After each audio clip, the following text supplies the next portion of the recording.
We got our coffee. My name is Brandon Cagle. Abdul Hafid bin Abdullah. Yes. Call me Abdullah. Yeah, and we're here live at CFCHE House. We're going to start good. this session. What we're talking about right now is the barriers to successful collaboration. Very important discussion. And what that looks like and how we can actually get around those barriers. What are the solutions to success or those barriers that exist around collaboration. So I want to ask you, why is collaboration important? So first of all, so one of the things that people have been talking about a lot lately across the country in multiple different spaces, professional spaces, is this concept of an ecosystem. We've been talking about it for a while, right? The sociological model, how things work within the individual, family, community, organizational, all the way down to the systems, and then our systems have policies that then come back and influence the organizational, the institutions that then serve the communities, and then those communities interact and have an impact upon families who have an impact upon the individual. That's recognizing there's society works within like a synchronized way. Well, it can work within a synchronized way, right, in a way that's actually beneficial, or it can work in a synchronized way that's actually harmful, right? And the actual collateral damage is the actual common people. Yeah. The ones that either is making decisions and have in their hands positions of responsibility, thereby those responsibilities give them influence, thereby that influence gives them power. If they're working together, then the actual common people, they benefit. If they're not working together, then the common people become a form of actual collateral damage, they're harmed. Right? So collaboration is about making things work in a harmonious way. If you fail to do so, then there's people that get hurt. Yeah. I think when we talk about like systems, you just brought up the social ecological model and how, when we start talking about that at that granular level, we kind of, or when we go macro like that, we kind of forget that these systems are, organizations are ran by people. Humans. And humans have human problems, Every day. Yes. Everybody's going through something, like nobody's unique. I mean, we all have our unique struggles and what we're going through, but like the problems are not unique to like these types of people. Everybody's going through something. And the one thing that's unique about people, human beings, and we all want to get this, everybody in the audience as well as us listening to the recording, that we make choices. We make choices. Human beings, one of the actual power, if you want to use the word power, or the advantages of human beings, we have the conscious ability to make a choice. Yeah. So collaboration, right, is a conscious choice. A choice. Lack of collaboration is a conscious choice. It's a choice, yeah. And when you make sure that the individual is being, highlighted, it removes the power out of the system. Because you know what I'm saying, that the system is systeming and it's doing, what it's supposed to. No, people. Yes, it's the people. Man. It's the people, and it's the people who have these interpersonal problems that they allow to govern how they interact with other people and how they interact with their communities and the people that they're supposed to serve. Absolutely. So with that, we're gonna break it down, right? And we went high level, but that's kind of how we move a little bit, right? So we start talking about what are the things that inhibits collaboration. We're going to look at three different dynamics, right? One is going to be the professional, right? Professional training, professional orientation and development, right? Why doesn't public safety, why isn't it able to actually rock with and collaborate with public health? Why isn't public health able to then rock with and collaborate with public housing? And how does economics, people in the business sector, right, find themselves not collaborating with and working with these other sectors, and how all of those right fail sometimes to work with the actual consumers or the people they're responsible for, community. Right. So that's one level we want to talk about, right? There's a developmental type of capacity, and the capacity that you the perception of the capacity and how they've been trained. To actually function. So that in itself is a barrier. Yeah. So that's the professional on that level, and then you have the personal, right? And the personal tends to deal with competition. Yes. Right. So you got the professional. I've been trained to think a certain way. So you can't convince me that I need to work with this group over here. They have their responsibility. I have my responsibility. Right. We'll give a couple examples of that. Right. And then you have, even within that, right, if we are working together and we are somehow being mandated to actually cooperate with each other, right, we're competing. Yes. Right. For either influence, power, or resources. Yeah. Right? And if our competition is set up in a way, and we'll give some examples of this, it's set up in a way to where I personally deem what I'm trying to achieve, right, I personally deem what you're trying to achieve as a threat to what I'm trying to achieve, Right. then there's going to be levels of me inhibiting you, and then vice versa, you inhibiting me. And this is the piece that's really important, is that the people get hurt as a result of it. Yeah. Right? And the third thing I think is going to be important for us to actually then delve into is Wilmington, North Carolina. What's going on in Wilmington? What's the landscape? What have we seen? Yes. Right? And bringing it down like really to the base level, and then what can be done. Yeah. Right? Yeah. So I'm gonna ask you. So if you think about what is the normal thing you run into when it comes to law enforcement, right, or public safety, right? Public safety includes, police, judges, parole and probation, prisons, jails, right? Any particular aspect that deals with, enforcing the law or dealing with public safety in general. What do you think is one of the main inhibitors, right, when it comes to Collaboration with that entity.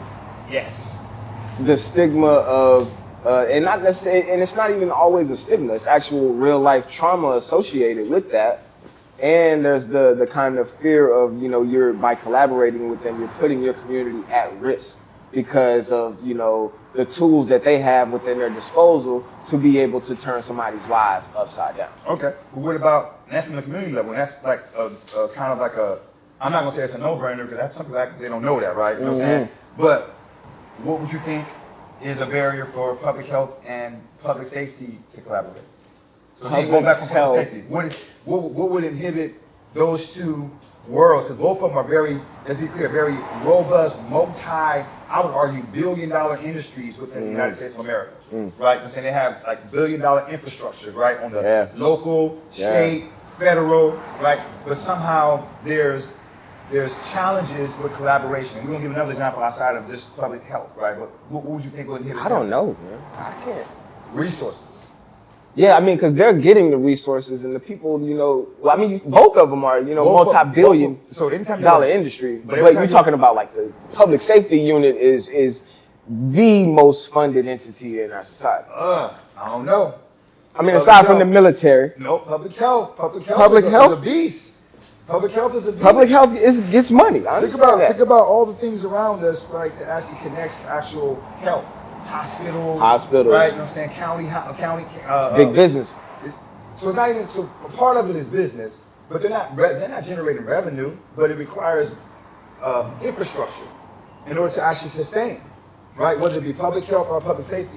So what happens is, if you have an actual agenda, public health is saying, I want to make everybody healthy. I want to make everybody in a position to where they can make good decisions for themselves on a daily basis. So public health is going to look at things related to traffic. It's going to look at things related to actual pandemics. It's going to look at things related to even violence, things related to actual various viruses, whatnot, that may come from one season to the next. It's going to look at research. But in public safety, looking at every day, listen, I need to make sure you're actually able to live tomorrow. Right. I need to make sure you wake up in the morning safe. Right. And each one of them has this particular mandate, right? And one has an actual strategy that says, you know what, my job is to be there as soon as I possibly can when I know that there's something that's been done that either put someone at risk or someone has been hurt. That's public safety. And if you've been hurt, then I'm going to actually support afterwards, making sure the one that hurt you, right, is held accountable. In theory. Right?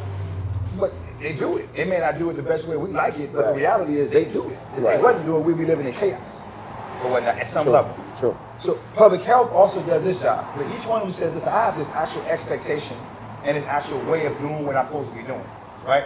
But in order for me to do it better, what do I need? You need network. In their mind, I need the government to prioritize giving me more resources for me to do what I For need me to to do. do it, yeah. So if I collaborate, there's going to be a choice between, well, who do we give the actual resources to in relation to the actual need? Right. Yeah. And if we're working together, then I'm putting myself inside of a situation to where either the resources is going to go to you and maybe not to me. Right. So am I taking away from the resources that I feel like I need to be able to do my mandate or fulfill my mandate? And you know what they all say? I'm in my lane. I'm in my lane. Because if I'm in my lane, right, then I'm getting the resources that I need to do what I need to do, and I don't have to compete with anyone else. And then we keep ourselves in those silos where we're not actually being, that's not successful collaboration. Period. Right. Now, that's public health and public safety. I can give you another, this is this profession, I can give you another example as it relates to, like right now, one of the things that is happening inside of our actual city, there's an actual landscape endowment, right, recently not recently, but for the past half of the decade, about 5 years, they've been actively trying to do what they've been mandated to do, which is actually build the actual city with the resources that came from the cell of the actual hospital. Right. And currently, right now, they're in a position where they're actually looking to do a landscape on mental health. Yeah. You know the fundamental reason why they're having that conversation about mental health? Why? They're saying that they've heard that many people don't know where the actual mental health resources are at. Yeah. I mean, And they don't, right? But that's what we talking But the challenge is this, though, right? How can they not know, or how can we not know where the mental health resources are at when almost every client that's someone that's a community-based organization, someone that's a social worker, someone that's inside these schools, someone that's inside of the actual public safety sector, how can you not know where mental health services is at when the majority of clients you're interacting with is dealing with mental health challenges? Because everybody is trying to secure their constituency of people that they work with, and they're like guarding their people, no, this is who I'm working with, and that prevents, from my opinion, it prevents being able to collaborate. So the nonprofits aren't collaborating. If you feel like you can't do it, then I just can't do it. Not I'm gonna get you to who can do it. Which brings us back, and I think Lily had a comment. If anybody inside the actual audience, Brian, we appreciate you being here, that wants to actually share, let's go ahead and give an acknowledgement or whatnot. And I'm gonna come back to you here in a second, Lily. It goes back to that fundamental thing. So one piece is competition. In this case, it wouldn't be competition, right? Because no one's going to get, if you're not a mental health professional, you're not about to actually get any type of compensation for that particular service. But guess what hinders them? Professional development. I haven't been trained to think outside of my box. I haven't been trained to go and actually look and say, hey, I'm working with clients that you're dealing with on a daily basis. Can you inform me? Can you educate me right, on what resources you have available? Right, which is the reason why it was so amazing that Trillium came yesterday, right? Shout out to Cecilia Piers again, right, and gave us a clear example of what Trillium does, how they do it. They also had a couple of their staff come on Friday night and hung out there with us all night, right? It's like about 10 o'clock at night. But they made themselves available and we requested to learn. Right? Yes. Again, professional development. So if you say one barrier for collaboration is, and it's nobody's fault because most people have been trained within academic environments and professional environments that's already set their standard of actual curriculum. They've been trained, it's been 30, 40 years going that these particular professions have been set up, and it's no one's fault that went through that process and got trained a certain way. So we're not blaming anybody for that, right? I can probably blame if I can't even blame the training institutions, the academic institutions, because maybe they mentioned those things, but it wasn't prioritized. Yeah, once you get your syllabus of what you're focusing on, you just become you zeroed get your own in. little lane on you zero in exactly. on it, and you don't see the tunnel vision. We can become tunnel vision, and maybe I think what happens is I don't know. I just know that I know in the professional world, you don't often see people stepping outside of, like you say, stepping outside their lane and thinking innovatively about how to connect the dots of where resources are. And something that we heard yesterday in regards to the school system, there's also we live in a very litigious society. So what is the liability of me stepping out of my lane? So that's especially when you're dealing with people in vulnerable populations. So that's another thing which is excellent. I'm gonna emphasize that point you just said. There's structural barriers within the organization and within the profession that stops someone from sending someone out for an actual referral or for connecting with other entities. So you have that professional training, which is a human thing, and then you have the structural maybe policies within the profession that inhibits them from stepping outside of their actual lanes and connecting with other entities. That's a clear barrier. So that's what I was going to say is the structural barrier. So not only the potential reprimand that maybe educators and things might face if they were to step out their lane or think outside of the curriculum, but also, it was alluded to yesterday in our first panel, and actually in Cecilia's panel too, there's a lack of support for individuals to get the diagnoses or the title that they need to thereby go and get the help and stuff they need. Especially, we brought up the school system, whatever, they even said there's a delay on testing depending on how soon you get it to see what type of situation you're dealing with to then go by and ask for supports and resources that you need to not only advocate for your child, but make sure your child, again, in this specific situation, your child has the abilities to succeed, not even equitably, but just equally with the other folks. So it's the red tape. That's a structural issue that parents just don't know, can't get, and when they ask, it's like a 2-year waiting period. You got to jump through so many different hoops to be able to that red tape represents structural barriers to collaboration. So there's two pieces there. You have the the structural that relates to educational training and development, I'm not blaming nobody for that. You can't blame somebody. You spend thousands of dollars to go to school. You've been trained a certain type of way. You step into a workforce environment. Yeah. And your colleagues are working a certain type of way. I'm not blaming for you. I'm not blaming you if you're going with the flow. I'll celebrate you if you break that norm.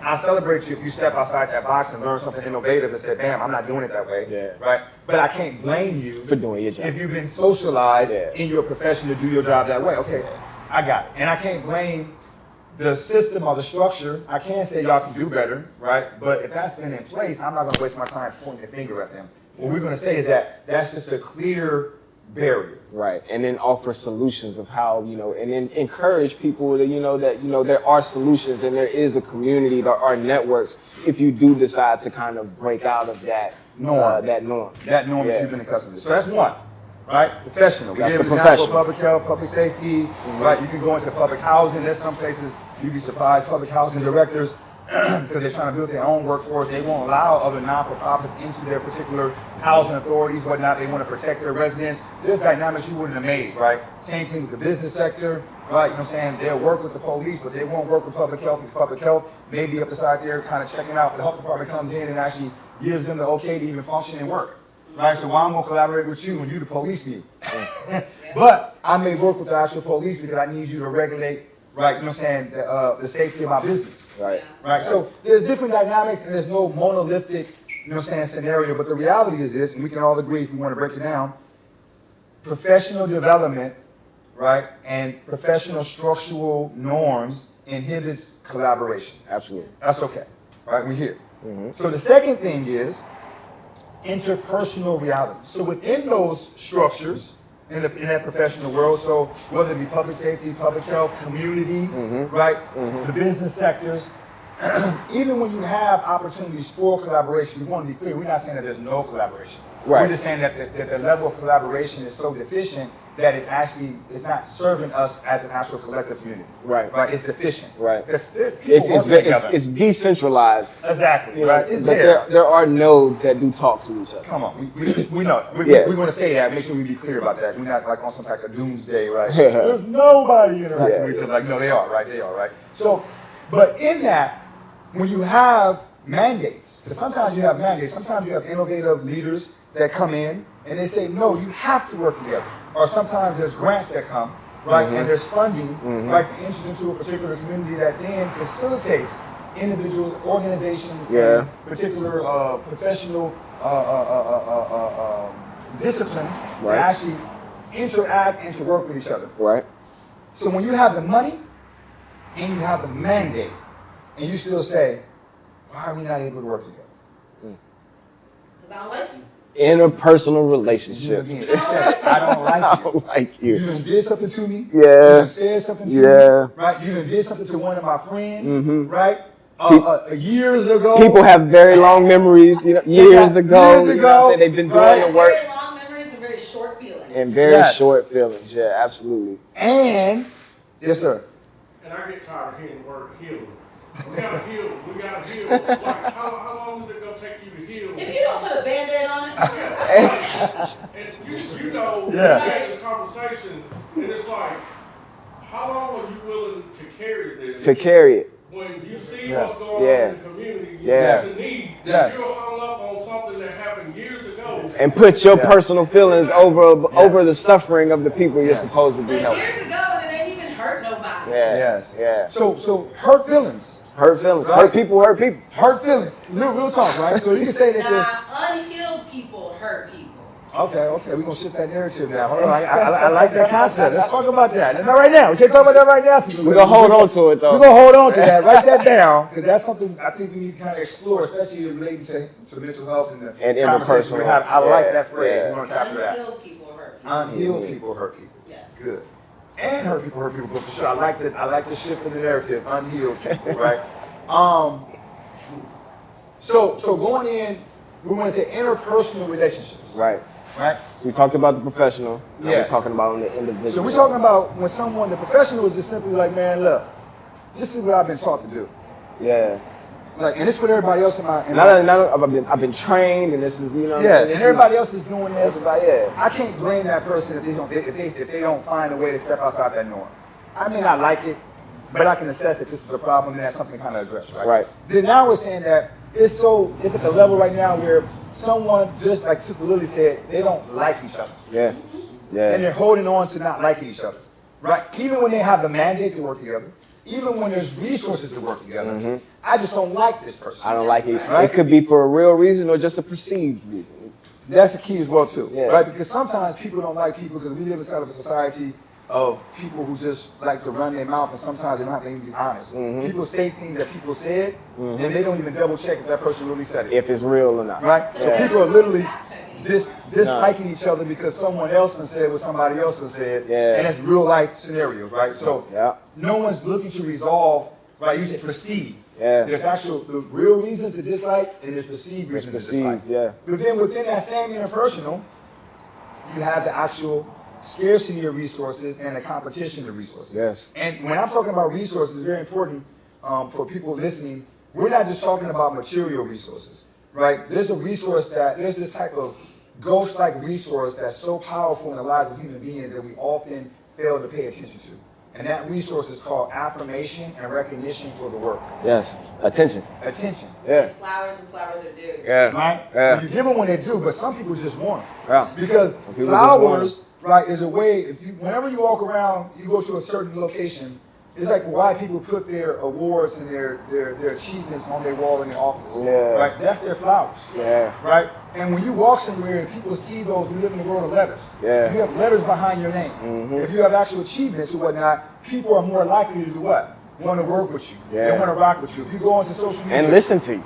and listen to you. With social media, a person you listen to hella, excuse my language, but stupid. Right? You know what I'm saying? And they make no sense. But if somehow they've been able to got actually them achieve a letters. certain number of actual numbers and followers, people automatically assume that this person is important, they're doing something important. Yeah, influence. So what they do? They click on follow. Yep. Simply because of the numbers. And then they become a source of that person's information. Information, but also Yeah. influence. Their influence, Our yeah. algorithm. Their algorithm and how they speak. So this is what happens though, right? That becomes something that people want to protect. Yeah. That becomes something that people compete for. Uh-huh. So in addition to not liking each other interpersonally, you have people who may not have been able to regulate that appetite, right, for affluence and influence, right? They see each other as competition. Yeah. So you have organizations, professionals within government, politicians deal with this all the time. Yeah. Politicians are slaves to it, unfortunately. Yeah. Right? Which is the reason I always, if I have friends and loved ones that get into politics, I always give them that heads up. Like, do not become a slave, right, to that dynamic. Because how politics works is you have to achieve constituent, right, approval. Yep. And how you achieve constituent approval is everything. And you're at risk of becoming like captured by it. You will be, yes. Yeah. And well, It's called audience capture. audience where, capture. Where you're not necessarily guiding the audience. The audience is guiding you. Yeah. Good. All right, so we got that second one, right? Interpersonal, and we're defining, and we're not suggesting that this is like kind of like a blueprint, right, for this subject of how to really, like everything we're saying right now is actually absolute 100 and everything you need to know about the subject. We're Right. just kind of breaking down a system of in which we can talk about this and bring it all the way down to women's. So you have the competition, right, of resources as it relates to literal funding that stops individuals, right? Because at the end of the day, I'm an executive director of an organization. I have a department within the county, right? And if I work with you over here who are doing the exact same thing that I'm doing, right? That's a duplication of services, and my actual program may actually get some funding not renewed, which means I'm going to lose 1 or 2 employees. These people have real families, they have real lives. I got to keep their jobs, right? Okay, we're not going to actually partner with them over here. Yeah. I'm going to make that personal decision that we like them, we never say anything negative about them, but when the opportunity comes to actually collaborate, we're not going to collaborate. But let me stop you. Wouldn't the joining of forces of these two entities make them stronger? Not if the resources are minimum. If the resource, it depends on the resources. So let's be clear. It's a legitimate concern. So scarcity of resource dynamic, right, is something that is a very nuanced thing that has to be understood. Yeah. Because people blame people, right, for how they behave when it comes down to being inside of an actual resource, right, deficient environment. They blame people. You really can't blame people, right? You know what I'm saying? You have to kind of understand that the and then resources figure are out different. how to help them carve out lanes to where they're not in competition with each other. One of the most dirty words or dirty phrases I hear all the time that I really dislike hearing, and it shouldn't be a dirty phrase, is duplication of services. Yeah, I know that's what kind of like I perked up whenever you said it, duplication of service. That's why I asked because like for me, there's no shortage of human suffering. There's not, and there should never be a problem with duplication of service. What makes it a problem is when those services have to be funded, and there's very little funding for that type of service. Yeah. So that means that these two organizations who have very different staffing, right, very different overhead costs, are now trying to figure out, okay, I got to demonstrate that I'm more capable in doing this in order to secure this resource. And that creates the environment for interpersonal competition. For scarcity, for the issue of resources. Yeah. So there's two types of resources. There's a legitimate resource, right, of actual, I need to pay my bills, I got to pay my overhead costs, my staff is going to lose their job. That's a real life thing. If you've ever been a person that is a leader, you're responsible for people, right? If you're a really good leader, it's going to actually touch your heart when you have someone you know that may not be able to actually pay their bills because you can't get them funding. Yeah. I'm not going to knock somebody for being inside of an actual mindset of trying to keep their employees employed, right? So when it comes to that level of scarcity of resources, if I notice that, I'm not blaming you for that.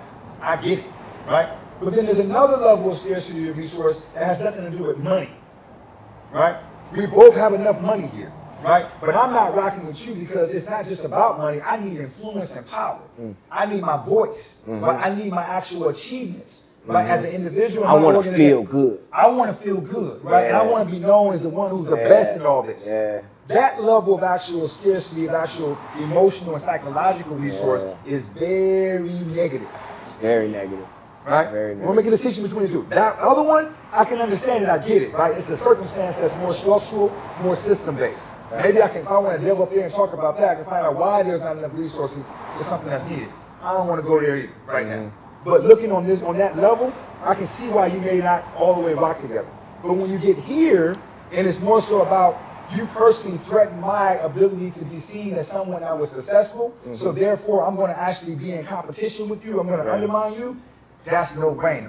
The focus is no longer on the community. It's no longer on your people that you have employees, right? It's any all of that. about me personally. It's all about me and my gratification for doing the work that I feel like I need to be thanked for. No bueno. Yeah. No good. It's no good. Yeah. Right? So we got those two. Right. Right? We probably should have had a map, but y'all can rock with us, right? It's too late. This is Follow- our record right there. Follow the record. No, we're almost done, right? You're doing too much. It's 9:40. So we're going to break it down now to something that's more realistic. Wilmington, North Carolina. So we gave y'all the high level. We took some blame off of people. Hopefully people understood how we're trying to take the blame off of people and then target the actual real blame. Understand. Right? Understand, what's really the problems, right? You know what I'm saying? And if you notice in both cases, right, we was trying to be honest, right? We said, you've been socialized, you've been trained a certain way. I don't blame you. I'm not knocking you for that. Okay, cool. The second level, I can understand in this case right here where the resources are the problem because you're trying to pay your bills and there's not enough actual resources for this programming and you're just in competition by default. I got that. Right. But then there's this other interpersonal thing. We talked about two things, right? I just don't like you. Right. You just said something to me, right? You did something You on did. You feel me? Just I don't agree. Sometimes it's not even about professional. You did something. You have a relationship with somebody that I don't like. Man, come on, bro. Even outside of the workforce, like just on some like personal in the church, Yeah, like you know what I'm saying, yeah. local community center type Yeah. vibe or whatnot. We go to the actual YMCA or whatnot. We was playing a pickleball game or whatnot. You said something to somebody else, and now they beefing, and all of a sudden, if I just seen working with you, You still working with them?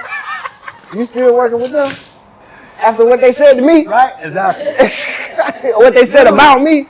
Literally, right? So that's that level of it. And then you got we talked about the level of, you know what I'm saying, the competition and of resources as far as emotional, psychological, you know what I'm saying, just kind of like narcissism with alcohol, right? Yeah. So level of, I mean, it is. That's what it is. It's level of behavior. That's what it is. Unimaginable. Yeah. Now, with that being said, we're going to Wilmington. Right. And what I want to do with Wilmington is, if you look into Wilmington in the past, it's 27, right? 27 years since 2000, right? 2027? 2025, bro. Why is 27? Why is I 7? don't know where you got that from. Oh, because 1898, 2 years back. So, okay, you adding the two. 127 years since 1898. But there was an actual annual, what is it called when you have 100 years? Centennial. That's the There was centennial, right, what I'm gonna call a landmark, right, strategy that was activated. It's 1998. In 1998, but really in 2000 is when they named it. It was called the 2020 Vision. Everybody, if you don't get anything away from this session regarding family matters and the issues of drugs, alcohol, and mental health, beneath that, in relation to resources, beneath that, in relation to why you may have an enhanced presence, right, of actual problems in these areas, you're going to have to understand structurally this concept of 2020 vision that was initiated in the year 2000 here in Wilmington, North Carolina. Look it up. It's online. Understand it. Study it. Because everything we see going on right now is outlined, right, and it's going exactly as it's planned. Actually doing a very good job according to the standards they wanted to do. To the T, right? And that's okay, right? I got you. I'm with you, right? But if we want to be able to pivot, we need to understand that, right? So when you start talking about anything related to actual structural, right, collaborative in terms of resources, you have to look at it through that lens. So when you start talking about a period of time, like yesterday, the sister Williams, what's her name, Danelia Williams, started talking about in the 80s and 90s, there was all these programs. They had after-school programs. After-school programs. They had things that they had busing programs, PTA, all of that, active, all of that. Getting parents and bringing them to the schools. It was a resource-rich community, although it wasn't necessarily actual rich community. Right. We say that again. It was a resource-rich community, meaning the government and actual systems, right, it was actually making programs available for the kids. Right. The community had resources to be able to do things for the kids. There was investment into the community. Exactly. But there was no economic development. Right. There was no businesses here. There was no infrastructure being built here. Right? When they made the shift, 2020 vision, to begin to actually build infrastructure here, and to begin to actually drive business here, what did they do? Stop pouring in the communities. They stopped pouring into the the community. other resources into the community and began to Because those resources was keeping the community where it was. and they needed them not there. Not They there. needed them to move. They needed them to They move needed in them order to for move. a new population of actual resource rich, right? You know what I'm Right. saying? People that can contribute something to the economy. Right. Right? Gentrification, right? So, okay, we know that and we're there with that, right? So, when you start talking about scarcity of resources, right, you have to understand that that's been a part of the agenda. Absolutely. And because it's part of the agenda, whether you work there or not, right, I can't even blame you because that was a vision going back in 2000, and if you wanted to be employed, guess what? You had to operate within the vision of those. Period. Yeah. The county strategy. The county strategy, you had to, if you wanted to be employed, you wanted to keep your job, you're going to do what you were told to do, you're going to do it well. You got to color inside the lines. Period. Got to. So when it comes to lack of resources being inside of our community and while certain entities professionally, right, you know what I'm saying, wasn't able to collaborate with the community in a healthy way, right, that's because of 2020. Yeah. There was some interpersonal stuff. I mean, There was some it's other always things we talked present. about, right? There's some other things we talked about. Right. But the bottom line is there. So when I talk about Wilmington, I want to talk about, right, what do we think was the number one reason why communities in Wilmington, North Carolina, hasn't been able to successfully collaborate with each other? Lack of trust. Okay, lack of trust. Anybody else? Lauren. I mean, in some ways, lack of proximity, because there's been specific lines drawn to physically divide. Yeah. Okay. Yeah. It's the difference between understanding empathy Okay. and sympathy. Okay. Okay. Empathy, the sense of connection, showing you understand. Okay. Sympathy, create distance, acknowledge others' pain from the outside viewpoint. I see. So you have to live it, Right. so you will never understand. So there's part of the community that understands, you know, what the community has experienced, and there's part of the community that has no idea of what the community is experiencing. Exactly. And, you know, they can empathize, but they don't have the sympathy to be able to know what it tastes like. Yes. I'm going to also add for Wilmington, North Carolina, and I'm, just for the record, I'm not a Wilmingtonian. I've only been here, you know, saying maybe 7-8 years now. So I'm not suggesting I'm an authority on this particular subject matter. And for the Wilmingtonians, right, I'm going to beg your pardon and excuse me for even speaking up on this particular subject as if I know. But right? I am not, but I'm saying and, right? I come from an environment that's similar to your environment, right? I come from spaces that's similar to your spaces, and I've been invested in this community, studying and being very vigilant and trying to figure out how to actually integrate and support, right, the development and advancement of the community. So I come from that lens to speak on this particular subject, right? Right. But again, begging your pardon because, you know, I don't want to speak on your behalf. But what I do want to say is that, so what I've noticed inside of Wilmington is that there's this particular way of doing business, Yeah. right, amongst community-based organizations, amongst community-based networks that looks like the churches, that looks like the different labor unions, that looks like the different brotherhoods, right, whether it be the Masons, et cetera, all those things that's out there. I'm gonna say it. It's opaque. It's hidden. You can't really see it.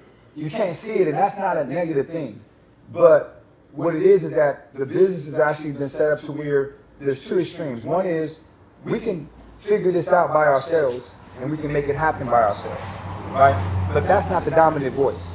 The dominant voice is that in order for us to survive and prosper here inside of actual Wilmington and become amongst the elite, we have to play along with the elite of Wilmington, right? The white elite of Wilmington, right? And that strategy of playing along with the white elite of Wilmington, right, has actually positioned the actual black community inside of a space where over the past 20 years, when this particular vision has been happening, the elite black in this community has known it's happening. They've been aware that it's happening, but they've been actually playing along, believing that at some particular level of the game, right, they was going to be put in position so they can then do what they wanted to do, which is represent the community. And they've been marginalized. They've marginalized themselves. And you know that you've been marginalized. You know that promise, right, hasn't been fulfilled. Right. And it's caused division even amongst yourselves. Even amongst yourselves. Right? Yeah. So the second thing that comes along with that is that I've watched two different ways of professionals come into the city. Young Wilmington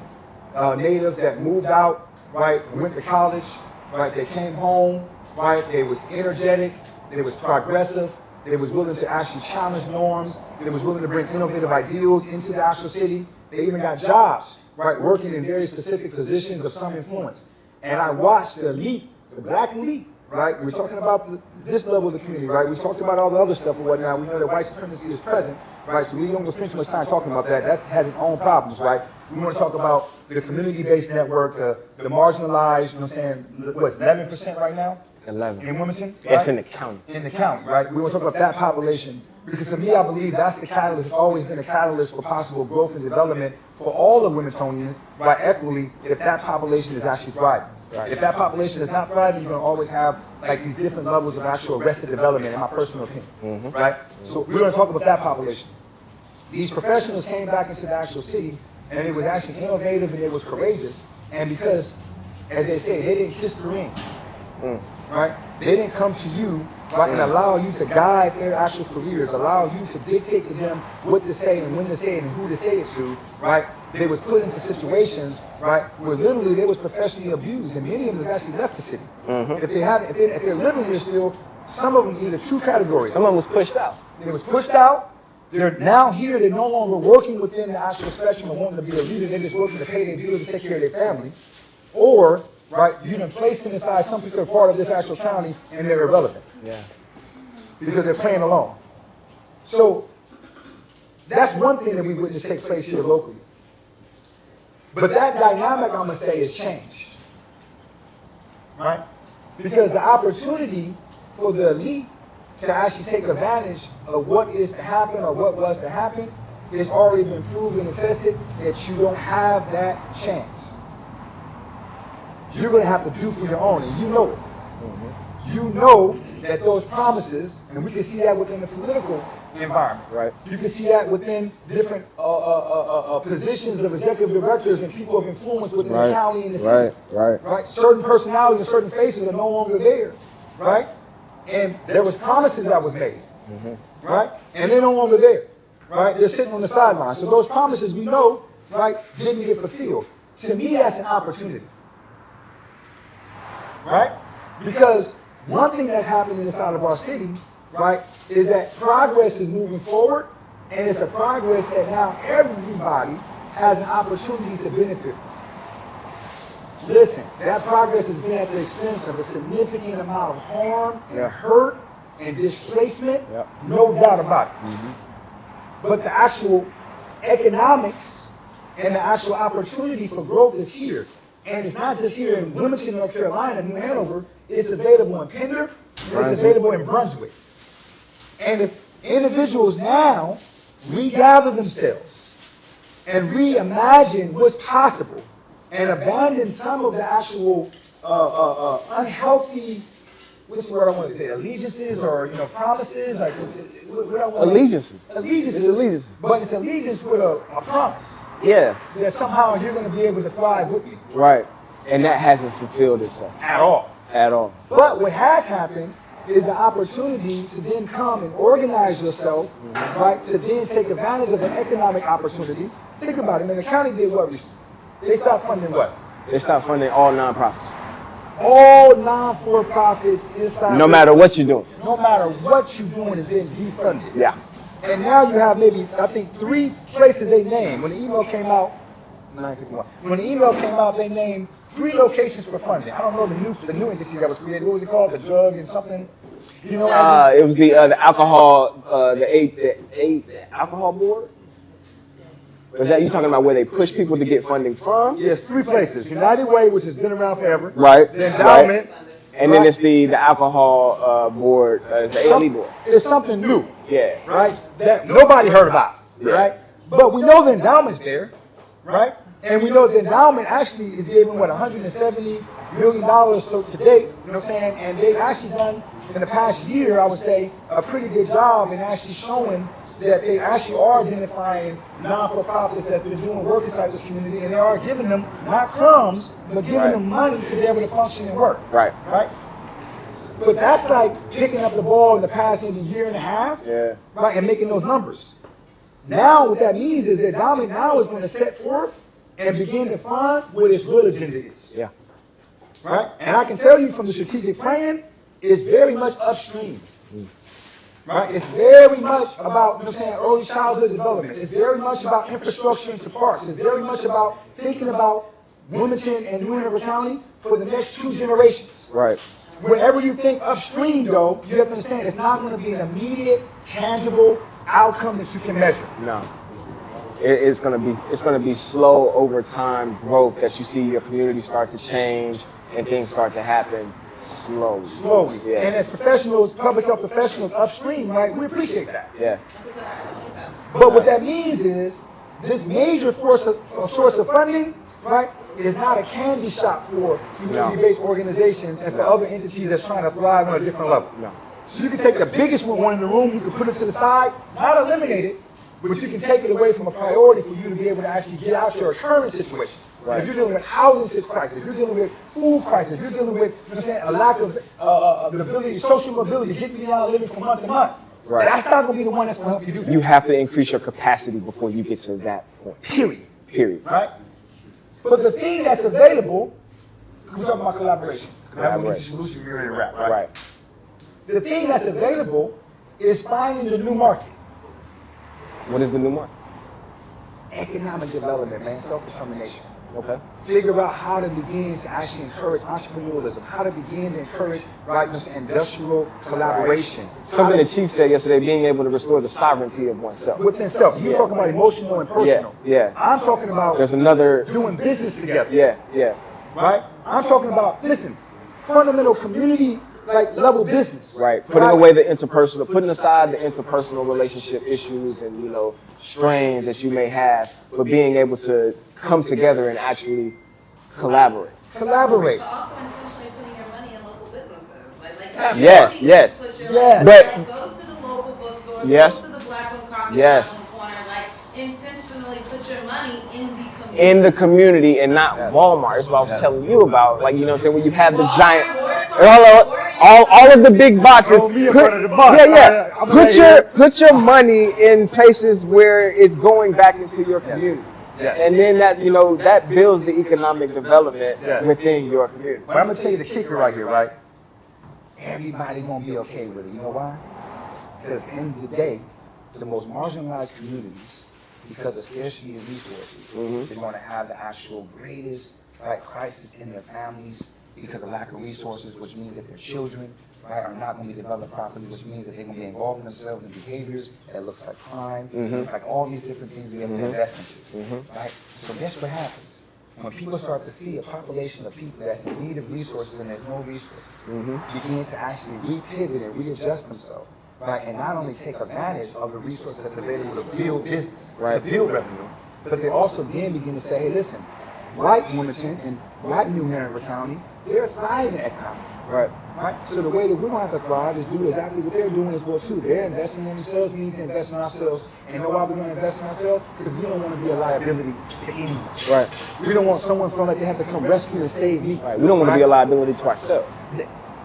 That's the main piece. The second piece is how people on the outside, even the most adamant and aggressive opposition to you, begin to look and say like, yeah, what they say, strap your boots up and do your Pull yourself up by your bootstraps. right? So my attitude is that, right, okay, cool, right? Has it been an opportunity to do that in the past? No. Why? Because what did we say before 2020, right? There was no investment in infrastructure and economics, right, but there was a what? A resource rich when it comes to actual, you know what I'm saying, social programs and different things. But when they wanted to change it and make it economic, what did they do? They take it away from They us. stripped They away the took actual it straight away programs from and the us. resources. And they left the community very vulnerable. But then they give you money. But they give you the opportunity to make money. Yeah. Not that they're trying to do it on purpose, right? It's that the agenda was to build economics in this region. And it's beyond just Wilmington. This is a North Carolina policy, an East Coast agenda. Right. Right? This is a port. And ports, I don't want to get into it, but ports are significant landmarks in any society. Absolutely. Right? You can't sleep on that. It's a major hub for commerce. It is the hub for commerce in this region. And military, et cetera, et cetera. So let's bring it back around full circle. So it wasn't that they actually did it, right, specifically to help. You know, they did it because there was this overarching agenda that we need to actually optimize the resources that's available here. There's land to be developed in Brunswick. There's land to be developed inside of actual Pender. Back in 1898, this was a place where North Carolina was the hub, the foundation of the thriving economy. We have to tap into that. It's time to do it. They're doing it. What I'm saying is that whether they had an intention to make sure that everybody benefits or not, don't really care to me. What I'm saying is that the reality to be able to benefit is there. So if you want to eliminate the inability to actually collaborate, right, you have to find a new market where there's not scarcity of resources and scarcity of opportunities. And you begin to find yourself working together. Right. That's my belief. And I would say this, I'll say this final thing right here, and I'll open it up real quick for a couple questions, is only do that. We're going to bring in the spirit of or the demonstration of the Chicago House, right? Go get those resources for a profit, but remain dedicated and committed. Keep the same energy as you say when it comes to the social impact work. Get the resources and then redirect back into the social impact work and build community up. No matter what the race is, no matter what the background is, build the community up. The people that's most vulnerable amongst you, the people that's the least amongst you, take the resources and prop them up. Because if they can be propped up and they can thrive, then you're going to thrive. Right. Shift the narrative. All right, we'll take a couple questions before we wrap up. We have another session getting ready to come in, so we want to make sure we're off the moment, give a chance if there's any questions or whatnot. First of all, thank everybody for joining us. Thank you so much. You said something earlier about the elite. And watch as an elite, I put my work in. I put it like I said, Derek Phelps, the Kobe Bryant, they put in 10 hours a day, putting that work in to be where they at. I'm trying to get away from this. Each level, as in life, you go to a next level. Right. So sometimes you gotta leave people behind. Then the next level, then the next level to reach where you're trying to go. And another thing, you gotta be able to relate. It forms relations, the result of relationships. That's very important. A lot of us don't have that criteria. You know, we keep fighting instead of learning. Yeah. You know? So, I would say this right here. I agree with you 1,000% everything you said. I would just say that you have to pick and choose who you learn from, and you have to pick and choose, right, what particular path you choose to success. And I'm going to tell you why. Because in our society, there's clear examples of what success looks like. And we live in a very socialized, individualized society. So we talked about earlier that you have different systems and sectors. And people are being trained to think within a monolithic way. And the world doesn't work monolithically. The world works within an actual cohesive right, ecosystem. The And relationships. things are actually connected and related, whether you recognize it or not. And in some environments, I'm gonna use this language here, you have invasive species. You have people there that their agenda is to actually exploit and to take in order to achieve success. Right. I'm gonna do whatever. This is the same thing that happens in these streets. This is the same thing that happens inside politics. This is the same thing that happens inside boardrooms of executive directors. People as human beings pick and choose how they're gonna succeed. Either I'm gonna succeed at the expense of others, right? Or I'm gonna succeed, right, collectively by building others. I'm gonna invest fear in people, right? And I'm gonna grow a team of people based off of fear, right? Or I'm gonna grow and build a group of people based off of empowerment and love. So my point, I agree with you on this. But when you start talking about elite and how they got to where they got to, I don't care who it is. If I watch a person who claims they represent a community, right? I don't care what community it is, that they represent a community, and I see that their children are thriving and they are thriving, and they have actual wealth and they have generational wealth for themselves. But the community that they represent, right, are deficient and is hurting, and I don't hear them yelling, screaming at the face of people that they're actually sharing the resources with. That's not, listen, I don't blame them, but that's not someone that's going to be my teacher. No, that person is not grounded. You can't stay grounded. No, I got you. Okay, I'm in point. You Go ahead. can learn from the negative and you can learn from the positive. Absolutely. You can learn what to do and how to do it. I agree. And I remember telling you this, when the pastors asked me, who's your favorite guy in the Bible? I said, Goliath. And he said, oh, no, that's sacrilegious. No. And I said to him, yeah, why you chose Goliath? I ain't messing with David. To me, I mean to say that David was a scumbag.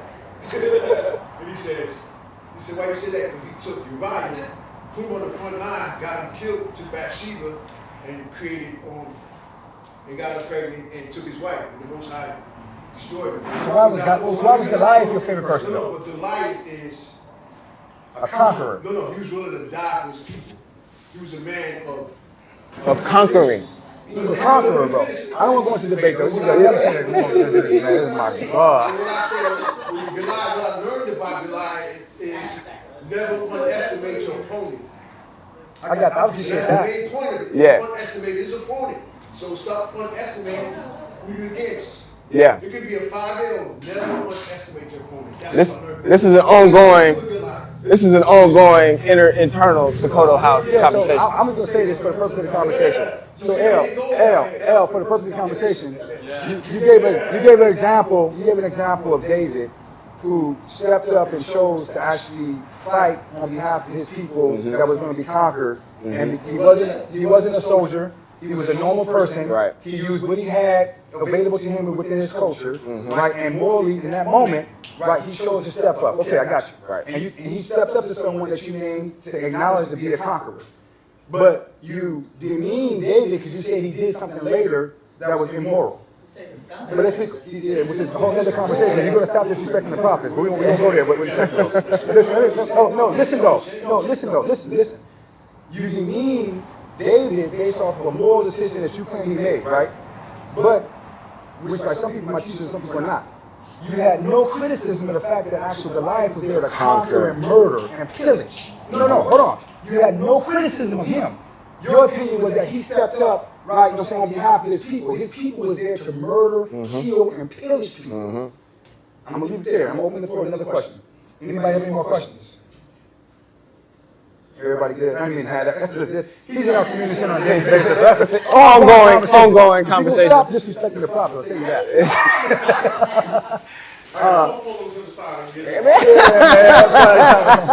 All right. So listen, guys. Just to recap real quick. Yes. Again, Brandon Cable, myself, Abdullah Hafiz bin Abdullah, and we were talking about collaborations. Barriers to successful collaboration. Very successful. We talked about the professional barriers. Yes. We talked about the personal barriers, interpersonal relationships, you know. And then we went to the examples of Wilmington. And in Wilmington, we ignored the fact that there's some systemic things because we know that that's actually set in place based off a very established agenda. And we went into one of the marginalized communities we talked about, right, one of the things that's hindering them inside the community, right? And we also gave a very call for opportunities for solution by acknowledging that, right? No matter what's happened in the past, no matter what's happened personally, no matter what's happening in terms of competition for scarcity of resources, people may not want to recognize it, right? But Wilmington, at a lot of costs, Yeah. a lot of actual sacrifice, a lot of people being displaced, a lot of people A lot of being trauma. hurt, a lot of trauma, right? Ongoing, but even recent in the past 20 years, right? We reached a place to where if everybody just turn around and look, right, there's communities here, I don't care where they come from, right, that you can actually go engage, and if we begin to support them to take advantage of the actual economic growth that's happening here inside this particular city, there's a chance to shift the paradigm. Right. Right? But if we allow ourselves to stay stuck on what has happened, I'm not saying ignore it, don't talk about it, you can always go to root. But to talk about it without the action of opportunity, there's no more handouts. No. The county actually defunded, right, all their actual programming and the actual options for actual non-agency programs, right, not-for-profits. And the opportunity for funders is very limited. They gave us 3 options. And we already identified that one of them, although it is a legitimate funding source, right, they've given what they're going to give. They may give some more, but their primary distribution of resources is going to be for a long-term generational investment. It's not going to be for immediate, you know what I'm saying, resolving the crisis. So you have to demonstrate capacity to reach that. You have to demonstrate capacity to reach that, and in the meantime, though, you're going to be walking away and saying, oh, there's still a scarcity of resources, and there's certain communities still going to be hurt. But guess what?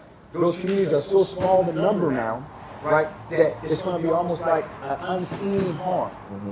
They'll fall off the radar. They'll move out. Property owners, as absentee owners, are going to come in, right? They're going to actually invest inside their properties. They're going to raise the rent, $1,000, $800.